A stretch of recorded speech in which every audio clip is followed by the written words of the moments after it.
Catalytic converters. That weird tube-shaped thing under your car that somehow controls whether your vehicle is a planet killer or not. It's meant to clean up your exhaust, but when it overheats, you might as well be carrying around a portable oven under your floorboard. First, why do catalytic converters overheat?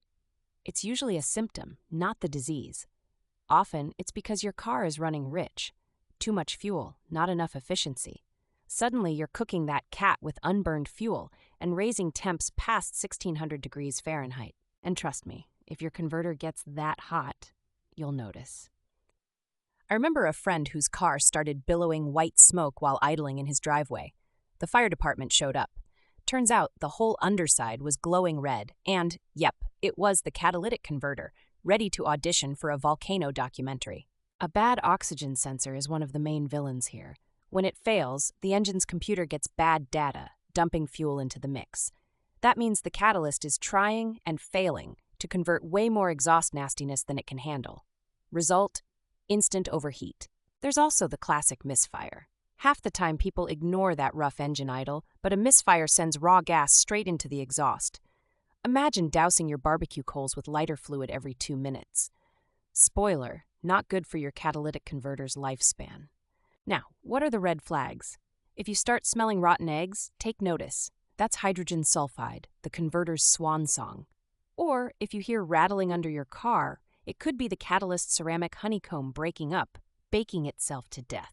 Visual tip: at night, peek under your car after running it. See a glowing, angry orange tube? That's not normal. The converter should never look like it's prepping for a metalworking class. Pro tip: if you can fry an egg on it, it's overheating. So what do you do about it? Step 1.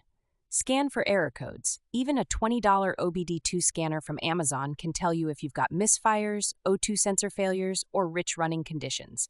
Don't ignore a check engine light. It's your early warning system. Next, check for exhaust restrictions. Sometimes the converter's clogged because it's full of melted catalyst or debris. If your engine loses power or struggles to rev, think blockage. In the worst case, you'll hear whistling or a weird hiss from the pipe. If you do have to replace the converter, brace yourself. It's not cheap. Average costs in the U.S. are $950 to $2,500. Theft is up 325% in some areas because thieves know this is automotive gold. Pro tip: park somewhere safe and consider a cat shield. And here's the pain. A lot of converter failures could have been prevented by fixing misfires and engine management issues early. If you've got a shaky idle or gas smell, don't wait. Seriously, a $100 sensor fix now beats a $2,000 converter job later. In the end, prevention is everything. Having your engine checked and tuned regularly is the biggest money saver. There's nothing cool about baking metal under your car because you let one little warning light slide. That's the real lesson here, and maybe lay off the barbecue metaphors.